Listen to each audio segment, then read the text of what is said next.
Njagala banyumeza ku mboozi y'omumaidi eyava e Bugerere. Naye kansooke nzireko emabega katono munneetegereze.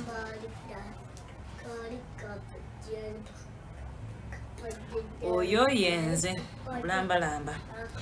nga ntumya maidi ng'omukyala ngamba ayinawo ava ekyetume nga bamuleeta. Naye ng'avudde ekyetume yeeyalusizza mukazi watte ebizigo ne bimwokya ne bikamala. Ate nga ngamba ayina emyaka 16. Kaze emyaka 16 nga ndabaawo ekitali kituufu. Konze abaana b'omukyalo bamanyi munaye okwebyula ebintu ne bikuba backfire. Olunaku olwennyini omwami yali afulumyemu nga katuli eno mu kiyungu ndagirira mwana muwala byakkola nga mwami akomawo mulengera ali mudira omugane kuleka hani kibiki kanzije ngenda kubuuzaako nga ngamba omuwala tuli mu kiyungu munange oyo tata amaka muneeno byagala enyambala biki nga nagambye bibeere nga biri ku point etegereka nti kaali. Mwana muwala lwagira n'agamba anti kanzije konze kaali ng'agenda wali eri mu ddiiro omwami tatudde wano kati etugeze egwe mwami yenze muwala ng'afukamira ng'amutunula bw'ati mu kirevu ng'amugamba era ndesewo muli mutya nga yeewoomya nze omukyala w'omumaka gwe bataakuza mpisa nsigadde ndi mu kiyungu ninda neeteeketeeke ng'omwana yeeteeseteese dda n'agenda n'abuuza era dde kati munnange oyamala omubuuza amuvuyira bw'ati amukuba emabega n'akola kano obweddako atalina bukyangaze n'akasukuma tandika okukatambuza akakomyawo mu kiyungu. Kwanza nedda tukaleeta wano tukavuge nga tukazza mu kisenge ne mugamba mama ng'obadde otya ng'otuusa wali nga tukyayogeranga empewo nsikansike kiki nangamba anti nkoze eki ng'olatandisa n'okungeraageranya alabye omwami yanneepimyemu dda ye yanoga ekizigo kale wadde wamuwaagaana naye akyewulira nangamba anti nze siraba kyenkoze konze mukyala katugende ne muzzaayo kati ne bampa oweebugerera ate wangi kanzije munnange mwana muwala yakanyoga entwingiri ng'abula gikuba wansi ekwekweye konze kati ono tajja kukola yazze na bigendererwa birala kamuzzeeyo ku ofiisi nga muzzaayo ku ofiisi nga munnange nga ngamba omukyala njagala muntu mulala naye sikwongera ssente ono abadde yakajja koya ojja kunyongeramu emitwalo kale 3 gyokka tojja kumpa 5 fuulu konze kaali nga nzirayo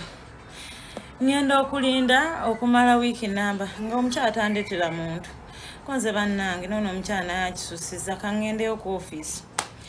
nga ngendayo ku ofiisi nga nsangayo baana bawala ababeera oluusi be bakomezaawo n'abalala abali mu jjaamu balinze babatwala nga baana bawala ekiboozi ekiri muli kati ensonga yadde bandagisa wali mu ntandikwa batya wenfaanana kubalaga paati eno nti natuuka okugenda mu bbo nga nfiitinga mu bufiitinzi kati nange ne bamanya ndi mupya kati munnange mu bupya bwange nange nenneewa wentuula nebafumita ekiboozi n'agamba nze saagala kukolera mukyala nga takolangako kimpisiza ddala emini nga talina mwami kimpisiza ddala bubi awo mbeera nkola kiringa ng'okugenda mu nnimiro n'otasangayo nkumbi obanga togenze na nkumbi onze otyo ombuulira oli n'agamba nze we nava ewaka senga wange yaŋŋamba genda mu kibuga ofune omusajja akuwasa ne obanga omugjewo okolera kasitaba nga akupangisiriza n'akuteeka ewantu konze otyo bwe mumbuulira bonna ne batandika okwogera nti ye nange jjajja we yaŋŋamba kati bambi ne mubaamu agamba nze bannaye sikisobola baboso igwe oli beera awo nga banno bafumbirwa okimanyi tayinza olekawo omukazi gw'alina n'awasa ggwe n'amwesonyiira ddala n'abaana baazaala konze otyo wano nkyali seefu omukyala nga atuuka nga nsanga gangamba bannange ye bano abaana tebasembeddeyo nakuwa katebe ne bakuleka nomaaga mmwe singa mukimanyi nti nno ayinza kulonda omu ku mmwe na bannaye ne beetunuulira bwe bati ne bawola nga babyasizza dde ebyama ne muzza omukyala ebbali ne mugamba nkubuulire kweza enkwaya gyo tompaako yadde neja njagala muwala mupya njagala mupya ate njagala ave mu kyalo ng'atuukira wange straight zino enkwaya gyo ezimanyi poisoning ate njagala kaana kato ko ye kiwedde kankafunire nzija muwala wange yasooka okunkomplaininga nanga mami anti asaba ekiro tetukyebaka ku tulo azuuka ekiro n'asaba neŋŋamba mundekere nange lumusaabulizaako ne muwulira ka alamuke nga kavuga n'azuuka ne manya azuukuse kusaba ne mugamba anti sooka ojje ne mugamba munnange okusaba sigaanyi saba tewali akugaana kusaba mu nnyumba eno naye dda mu ddiiro kyekikusabisa mu kisenge ng'omanyi nti abaana beebasa tulanga oba obamalako eddembe ate nga munnange omuwala alina enkyokusoma n'agamba anti emizimu giba mu kisenge banina sabira mu kisenge ne mugamba linda kwojja n'emizimu kiki wasooka gamba nti omufaliso omukadde gubamu ebyokola ate kati otuuse ekiro ng'osaba ate osabira mu kisenge ne mugamba wasangawo waneeno n'omuzimu n'ogumu ne mugamba nno kisusse enkeera ku makya zino sigino za TV egenda ebula mugamba nnyabo fulumako wabwerotereza omuti nga wendaba waneeno tutereeze katoba kwaliko ki ekyali kinyuma nga tetulinda sigino kutereera njagala dduka atereeza omuti nga wenjira n'agenda okutereeza omuti kati engeri gye kyali kinyuma ne bitereera n'endoba mba ndiwe bali ku TV n'abikula kateni yeddinisa omwana muwala yankuba olubaya ngamba gwe ntereza muti olobye bannange ne mugamba maama ngalamira onkube oweweere sigambanga nti buli kyangajja takolanga ku nsobi naye akakazi okuva enakagambyeko munaawe osabira mu ddiiro nga keekyaye bulala lwaddaki neŋŋamba kati noono mukulu munnange ono takyali mwana muto nga n'ennaku zino engeri gye yeeyisaamu oyinza okugamba namuttira abeewaabwe ne musa akasirisa olumu abeera afulumya agenze mu katale ŋŋamba naye n'omwana yaani nga nina bingi nnyo byenze ngattagatta nga ndabawewo ekitali kituufu nkebera mu nsawo ye nga temuli kintu kyonna nkebera mu bayibuli nga katonda wange nsonyiwa naye kankukuba ekyeke nkuba katonda kyeke nga amuteekamu endagamuntu oli gino ng'akakazi kakulu maama nyabo ng'akazi kalina emyaka 36 nebuneeno obulinganza obutakula bunkulamba linda neŋŋamba nowanda kalabye ebyokola bingi nnyo ku nsi kalabye ennaku nnyingi nnyo ku nsi tekasobola buteeyisayo batinakuba bannange wabula yakomawo mu katale nakuba mavi ku ttaka nti eradde mami nga mami alina mwageredde kyokange ne bagikima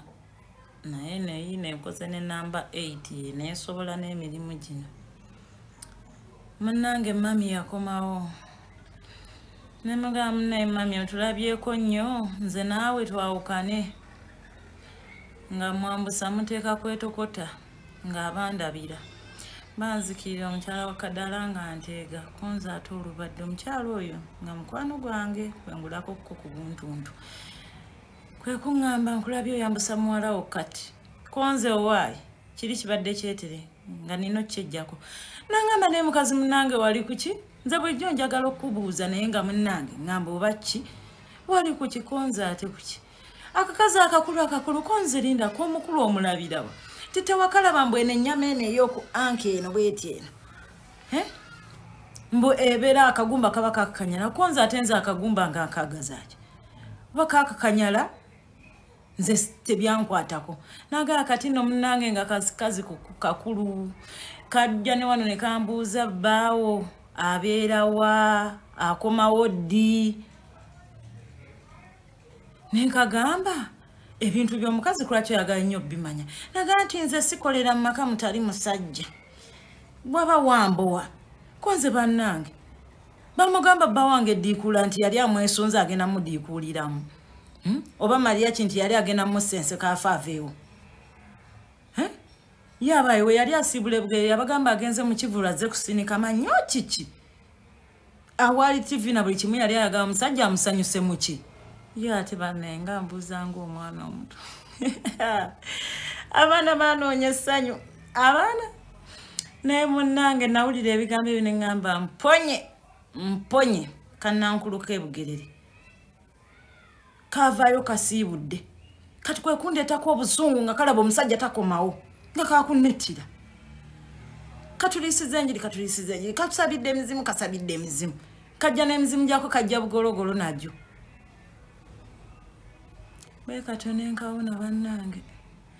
era awo nendayira neŋŋamba nze aliba mwana wa mwana yalinziza ku mukozi naye era bwali tebuli busana mmwe nga nfuna omulala eyazina squeeze naye agamala mu kiwato abakozi nga balina ebintu naye sijja gibawa mundeke